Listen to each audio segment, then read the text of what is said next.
अवधूत चिंतन श्री गुरुदेव दत्त श्री स्वामी समर्थ. देव तुम्हाला खूप दिवसापासून म्हणत आहे, तुम्हाला हा संदेश पाठवण्याचा प्रयत्न करत आहे, पण तुम्ही प्रत्येक वेळेस त्याच्याकडे दुर्लक्ष करत आहात. आज चुकूनही या संदेशाकडे दुर्लक्ष तुम्ही करू नका. लवकरच तुमच्या आयुष्यात आनंदाची बातमी देव आता तुम्हाला देणार आहे. ती बातमी ऐकण्यासाठी तुम्ही सज्ज राहा. जर सज्ज असाल तर होय, सज्ज आहे टाईप करा आणि संदेश शेवटपर्यंत ऐका. देव म्हणतात, बाळा, ठेच लागणंसुद्धा आयुष्यात खूप गरजेचं असतं. माणसाचा स्वभाव हा थोडा तिखटच असावा, कारण गोड लागणारा ऊस चावून खातात, पण तिखट लागणारी मिरची खाण्याची कोणी हिंमत करत नाही. तुमचा स्वभाव मिरचीसारखा तिखट असेल तर कोणी तुमच्या नादाला लागणार नाही. आजकाल साधा भोळा आणि गोड स्वभाव असणाऱ्या माणसाला लोक त्याचा फायदा उचलतात.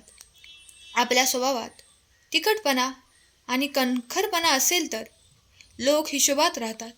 बाळा, जे मिळत नाही ते चांगलं नव्हतं, जे मिळालं आहे ते चांगलं आहे आणि जे मिळणार आहे ते चांगलंच असणार आहे, असा तुमचा दृष्टिकोन असेल तर तुम्ही नेहमी समाधानी आणि आनंदी राहतात. तुम्ही पॉझिटिव्ह असाल तर भगवंताची साथ तुम्हाला कायमच मिळणार आहे. विश्वास असेल तर होय, माझा विश्वास आहे टाईप करा आणि या भक्तिमय चॅनलला सबस्क्राईब करा. देव म्हणतात, बाळा, स्वतःसाठी वेळ दे. काही वेळ एकांतात घालवल्यानंतर जाणवतं की आपल्याजवळ आल्याशिवाय आपलं असं कोणीच नाही. कोणाच्या तरी भावना दुखावणे, कोणाच्या तरी भावनांशी खेळणं हे कर्ज घेण्यासारखं आहे, जे कधी ना कधी आपल्याला व्याजासकट फेडावंच लागणार आहे. तुमच्या जवळची माणसं तीच असतात, जे तुमच्या आवाजावरून तुमच्या सुखाचा आणि दुःखाचा आनंद लावतात.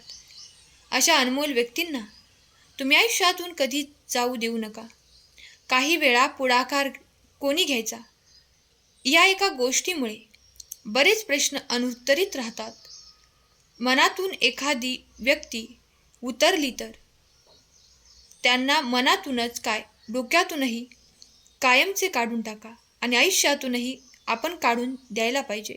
कधीही स्वतःला घडवण्यात वेळ घालवा, म्हणजे तुम्हाला इतरांना दोष देण्यासाठी आणि इतरांचे दोष काढण्यासाठी वेळच मिळणार नाही. नात्यांना सुंदर चेहऱ्याची आणि सुंदर आवाजाची गरज नसते. त्यांना गरज असते ते फक्त सुंदर मनाची आणि विश्वासाची. सुसंवाद हा फक्त एक शब्द आहे, पण जर तो कोणाशी केला तर मनातील अनेक वाईट विचारांचा मळ निघून जाऊ शकतो, दूर होऊ शकतो. टीका करणारी व्यक्ती समोरच्याला तर बदनाम करू शकते, पण स्वतःला सज्जन कधीच बनवू शकत नाही. आणि अशी व्यक्ती आपल्या आयुष्यात असता कामा नये. जर असेल तर त्यापासून सावध राहणे आणि दूर राहणेच योग्य आहे. सवडीने आणि आवडीने बोलणाऱ्यांमध्ये फार फरक असतो. बाळा, यशस्वी माणूस होण्यापेक्षा उपयोगी पडणारा माणूस हा तुम्ही नक्कीच यशस्वी होताना पाहाल. काय चूक होऊ शकते याची भीती बाळगण्यापेक्षा जे होईल त्या बाबतीत सकारात्मक राहा आणि कामाला सुरुवात करा. एखाद्या कामाचा किंवा एखाद्या गोष्टीच्या प्रमाणापेक्षा जास्त विचार केला तर ते काम करण्याची आपली इच्छा नष्ट होऊन जाते. बाळा, आयुष्याबद्दलची इतर कोणाचीही व्याख्या तुम्ही स्वीकारू नका. तुमचं आयुष्य आहे, तुमचं स्वतःचं सगळं वेगळं मत असणार आहे आणि ते तुम्ही कायम असू द्या. प्रेम असा खेळ आहे जो दोघांनी जीव लावून खेळला तर दोघेही जिंकतात, पण एकाने जरी माघार घेतली तरी दोघेही हरतात. आपल्यामधील विश्वास पर्वतालाही हरवू शकतो, पण आपल्या मनातील शंका नसलेला पर्वत देखील आपल्यासमोर उभारू शकतो.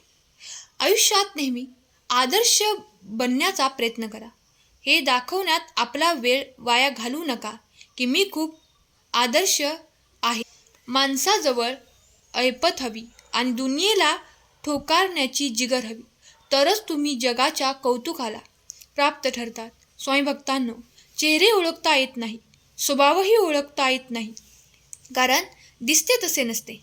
प्रत्येकाच्या मनात काही वेगळंच असतं, पण माणसाची कृती सगळं सांगून देते. चेहरा कितीही सुंदर असला आणि जिभेवर कडवटपणा असेल तर लोक तोंड फिरवून घेतात. असामान्य माणसाचे 3 लक्षणे असतात. स्वामीभक्तांनो, ते चुकीचे काम करत नसल्याने त्यांना कोणतीही चिंता नसते.